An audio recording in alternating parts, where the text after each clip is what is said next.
இங்கே ஓடிட்டு தாண்டா இருக்கணும். ஆனால் வாழ்க்கையில் யாருக்காக ஓடுறோன்னு தெரிஞ்சுக்கணும்ல. உனக்காக நீ எப்போதான்டா ஓட போற? சீனு ராமசாமி இயக்கத்தில் கோழிப்பண்ணை செல்லத்துறை, தளபதி விஜய் நடிப்பில் வெங்கட் பிரபு இயக்கத்தில் யுவன் சங்கர் ராஜா இசையில் AGS entertainment the greatest of all time September 5 முதல் உலகமெங்கும். இன்னைக்கு நம்ம திரைவிமர்சன நிகழ்ச்சியில் இயக்குனர் விவேக் ஆத்ரே இயக்கத்தில் வெளியே வந்திருக்கிற சூர்யாஸ் சாட்டர்டே படத்தை பற்றி பார்க்க போகிறோம். சூர்யாஸ் சாட்டர்டே இந்த படத்துடைய கதையை பற்றி பார்த்தோம்னா, படத்துடைய ஆரம்பத்தில் ஹீரோ சின்ன பையனாக இருக்கும்போது ரொம்ப கோவக்காரனாக இருக்கார். எது எடுத்தாலும் அடி வம்பு வளர்க்கணும்னு போயிடுறாரு. இதனால் குடும்பத்தில் பெரிய பிரச்சனையாக இருக்குது. இதுக்கிடையில் அவங்க அம்மாவுக்கு வந்து ரொம்ப உடம்பு சரியில்லாமல் போயிடுது. அவங்க ஒரு நாட்களில் எண்ணிக்கிட்டு இருக்காங்க. இந்த சூழ்நிலையில் பையனை கூப்பிட்டு ஒரு அட்வைஸ் பண்ணுறாங்க. நீ எடுத்ததுக்கெல்லாம் கோவப்பட்டா உன் கோவத்துக்கே வேல்யூ இல்லாமல் போயிடும். அதனால் உன்னை கோவப்பட வேணான்னு சொல்ல, வாரத்தில் ஒரு நாள் உன்னுடைய கோவத்தை வெளிப்படுத்து. உனக்கு யார் மேலாம் கோவம் வருதோ ஒரு டைரியில் எழுதி வச்சுக்கோ. அந்த டைரியில் எழுதி வச்சதை சனிக்கிழமை எடுத்து பார்த்து அதுக்கப்புறமும் உனக்கு அவங்க மேலே கோவம் இருந்ததுன்னா நீ என்ன செய்யணுமோ செஞ்சுக்கோ. அதுக்கப்புறம் அவங்க மேலே கோவம் இல்லைன்னா அதை விட்டு தொலை. இதனாலே பிரச்சனையாக இருக்குது. இது உனக்கு நல்லது சொல்கிறேன்ப்பா அப்படின்னு சொல்கிறாங்க. இதை சின்ன வயசுலேருந்து ஹீரோ கடைப்பிடிக்கிறாரு. இதே சமயத்தில் ஹீரோயின் வந்து சின்ன பொண்ணாக இருக்கும்போது இவருடைய மாமா பொண்ணு தான். இவங்க மாமா குடிகாரராக இருக்கிறதுனால ஓயாமல் குடிச்சுக்கிட்டு வந்து இவங்க அம்மாவை அடிக்கிறதுனால ஹீரோவுடைய அம்மா ஹீரோயினையும் அவங்க அம்மாவையும் யாருக்கும் தெரியாமல் வேறு ஒரு ஊருக்கு அனுப்பி வச்சிடுறாங்க. ஹீரோவுக்கு ஹீரோயின் மேலே சின்ன வயசுலேயே பிரியும். ஆனால் ஹீரோயினுக்கு இவன் ரவுடி பையலாக இருக்கானேன்னு சொல்லிட்டு ஒரு பயம் கலந்த இது இருக்குது. அதனால் அவங்க வேறு ஊருக்கு போயிடுறாங்க. எங்கே போனாங்கன்றது ஹீரோவுக்கும் தெரியாது. இப்போது ஹீரோ வளர்ந்து பெரிய பையனாகும்போது அந்த ஏரியாவுக்கு ஒரு டெரரான ஒரு இன்ஸ்பெக்டர் வர்றாரு. அந்த இன்ஸ்பெக்டர் எப்படிப்பட்டவர்னா, எடுத்ததுக்கெல்லாம் கோவப்படுவார். கோவப்பட்டால் என்ன பண்ணுவார்னா, அவருடைய ஜூடிஸ்டிக்ஷனில் ஒரு செட்டில்மெண்ட் ஏரியா இருக்கும். அந்த ஏரியாவில் இருக்கிற ஜனங்களை கூப்பிட்டு வந்து ஓயாமல் அடிக்கிறது தான் அவருக்கு வேலை. இப்போது ஹீரோ கண்ணு முன்னால் பார்க்குற தப்பெல்லாம் தட்டி கேட்குறவர் இப்போது இந்த தப்பை நோட் பண்ணி வச்சுக்கிறாரு.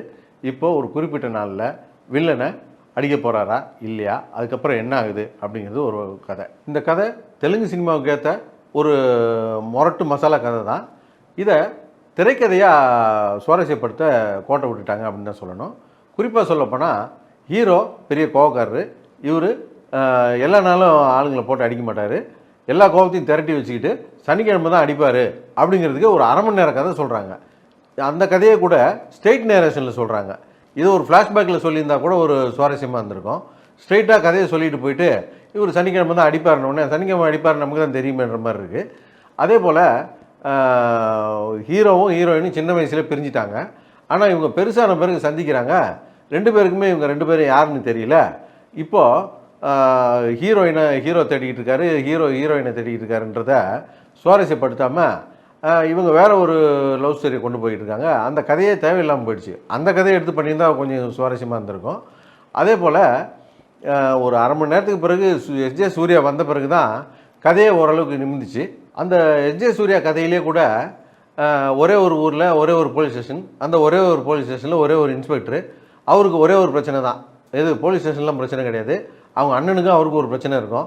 அந்த பிரச்சனையில் வந்து ஏதாவது தீரலைன்னா அவர் கோவம் வந்துருச்சுன்னா இந்த ஊருக்காரனை போட்டு இழுத்து போட்டு அடிக்கிறது தான் இவருக்கு வேலை.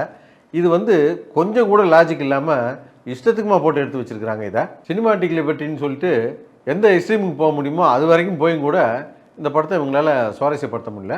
அதே போல் அஜய் கவுஸ் ஒரு கேரக்டர் காட்டுறாங்க. அவர் ஒரு பெரிய ரவுடி மாரி காட்டுறாங்க.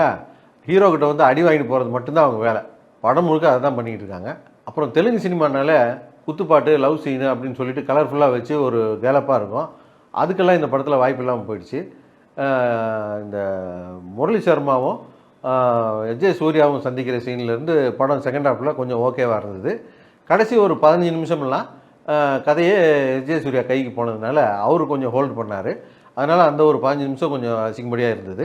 மொத்தத்தில் இந்த படம் எப்படி இருக்குது அப்படின்னு கேட்டிங்கன்னா, நம்ம ஏற்கனவே சொன்ன மாதிரி இது ஒரு தெலுங்கு படத்துக்கு ஏற்ற நல்ல மொரட்டு மசாலா கதை தான். இந்த மசாலா கதையை கொஞ்சம் பட்டி டிங்கரிங் பார்த்து நல்ல திரைக்கதை பண்ணியிருந்தாங்கன்னா நிறையா விசிலும் கைதட்டலும் வாங்கியிருக்கக்கூடிய ஒரு படம் தான். ஆனால் கோட்டை விட்டுட்டாங்க. ஹீரோ கதைப்படி பார்த்திங்கன்னா அவருக்கு ஒரு வாரம் பூரா என்ன கோவமோ அதை பூரா சேர்த்து வச்சு சனிக்கிழமை தான் அவருடைய கோவத்தை வெளிப்படுத்துவார். இந்த படம் வியாழக்கிழமையே ரிலீஸ் ஆயிடுச்சு. நம்ம படத்தை போய் பார்க்க போனோம். நம்ம மேலே என்ன கோவம்னு தெரியல, நம்ம எந்த பாவமும் செய்யல. சனிக்கிழமை காட்ட வேண்டிய கோவத்தை வியாழக்கிழமையே நம்ம மேலே காட்டி ஊம குத்தா குத்தி விட்டாரு. brought to you by கோழிப்பண்ணை Chellathurai and the greatest of all time.